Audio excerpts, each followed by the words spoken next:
शिक्षकों, आपका बहुत बहुत स्वागत है आपके अपने करेंट हेवन के यूट्यूब चैनल पर।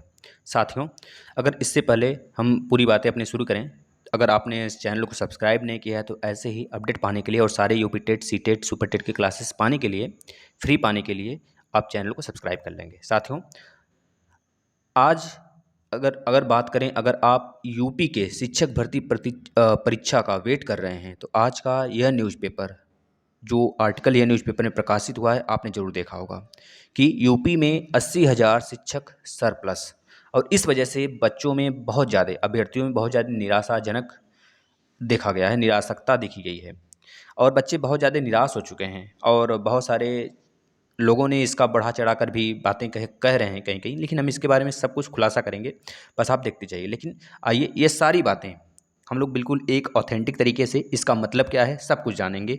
आखिर शिक्षक भर्ती आएगी या नहीं आएगी, अगर आएगी तो कारण क्या है, और यह बात लिखने का कारण क्या है कि देखिए यहाँ पे लिखा गया है 79,568 सहायक शिक्षक ज़्यादा हैं, तो क्यों आए, तो यह बातें हम जानते हैं। आप देखते चलिए, एक एक चीज़ें हम आपको समझाते हैं। वर्ष 2001 में शिक्षकों, वर्ष 2001 में केंद्र सरकार और राज्य सरकार ने मिलकर एक योजना बनाई थी जिसका नाम था समग्र शिक्षा। इसके नाम से एक योजना बना था जिसमें 65% केंद्र सरकार द्वारा और 35% राज्य सरकार द्वारा मिलाकर शिक्षा पर सामूहिक रूप से खर्च किया जाता है और सार्वभौमिकरण शिक्षा के लिए प्रयास की ओर एक कार्यरत किया जाता है, कार्यरत होते हैं, प्रयासरत होते हैं, है ना। इस तरह से यह वर्क किया जाता है और इसके लिए पीएबी की एक बैठक होती है, हर साल होती है, जिसे हम कह सकते हैं प्रोजेक्ट अप्रूवल बोर्ड। यह बैठक हर साल होती है, तो यह बैठक इस साल भी हुई, लेकिन कब हुई, तो यह बैठक दोस्तों 17 जून 2021 को शिक्षक, जो आपके शिक्षा थे, शिक्षा के अधिकारियों और केंद्र सरकार के शिक्षा के अधिकारियों के बीच हुई थी। कब हुई थी? 17 जून 2021 को। एक एक बातें आप ध्यान से सुनते चलिए, जिसका रिपोर्ट सितंबर 2021 में पब्लिश हुआ था। और इस पीएनबी के पेज नंबर आप देखेंगे वेबसाइट पे जाकर, आप राज्य सरकार शिक्षा वेबसाइट जाके खोलेंगे दोस्तों, तो उस पर आपको साफ साफ मिल जाएगा कि पेज नंबर 13 में सरप्लस टीचर के बारे में पूरी जानकारी दी गई है। सरप्लस का मतलब ये कदापि नहीं होता है कि शिक्षक ज़्यादा हैं, बताते हैं सारे कारण, आप सुनते चलिए।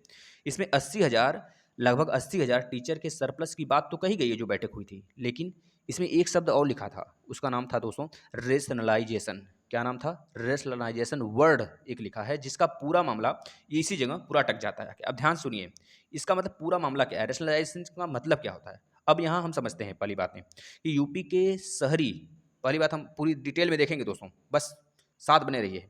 यूपी के शहरी और ग्रामीण अलग अलग कैडर हैं, है ना, पता है ना कि शहरी कैडर अलग है शिक्षक का, और जो आपका ग्रामीण कैडर है वो अलग है। मतलब शहरी और ग्रामीण क्षेत्र के शिक्षकों का म्यूचुअल ट्रांसफर नहीं होता था अब तक, लेकिन प्रदेश के राज्य ने इसे खत्म करने का कानून बना लिया है दोस्तों, बनाया है।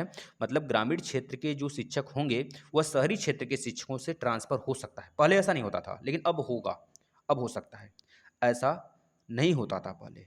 और दोनों कैडर अलग अलग होने की वजह से ग्रामीण कैडर में शिक्षकों की संख्या सरप्लस थी, लेकिन शहरी क्षेत्रों में शिक्षकों की संख्या कम थी। बस इस आर्टिकल का मतलब साफ साफ यही कहा जा रहा है कि जो केंद्र सरकार है वह राज्य सरकार को सूचना दी रही है कि जो शिक्षक जिस भी गांव में, जिस ग्रामीण में शिक्षक सरप्लस हैं, उसको शहर में भेजा जाए, यानी कि दोनों को ट्रांसफ़र किया जाता है। बस यही कहा गया है, यह राज्य सरकार को केंद्र सरकार की तरफ से आर्डर दिया गया है, बस यही है दोस्तों। रेशनलाइजेशन, जो रेशनलाइजेशन है, आप इसे सर्च करेंगे तो आपको इसका मतलब साफ साफ पता चल जाएगा। इसका मतलब होता है युक्तिकरण या फिर पुनः वितरण, इसका मतलब होता है। यानी कि केंद्र सरकार ने राज्य सरकार को निर्देश दिया था कि आप शिक्षकों का पुनः वितरण कीजिए, बस वही हो यहाँ पे हो रहा है। इसका साफ साफ मतलब यह नहीं निकलता है कि आपकी भर्ती नहीं आएगी। 80,000 सरप्लस हो गया तो आप लोग चिंतित हो उठे कि भर्ती नहीं आएगी, इसका कदापि मतलब नहीं है। आप लोग अच्छे से तैयारी करिए, क्योंकि अगले साल चुनाव है। चुनाव में यह तो हो सकता है राजनीति हो, आपसे यह बोला जा सकता है, जो राजनेताओं द्वारा, जो आपकी पार्टियां अलग अलग हैं, यह बोला जा सकता है कि हमको जिताओगे तो हम शिक्षक भर्ती देंगे, या फिर अगर इस बार शिक्षक भर्ती आती है तो आपका हो सकता है रोड़ा अटक जाए। लेकिन याद रखिएगा दोस्तों, जब भी शिक्षक भर्ती आएगी बहुत जल्द आएगी। आप लोग बस पढ़ाई पे डटे रहिए, सारे क्लासेस लिए जा रहे हैं, आप क्लासेस करिए। धन्यवाद साथियों।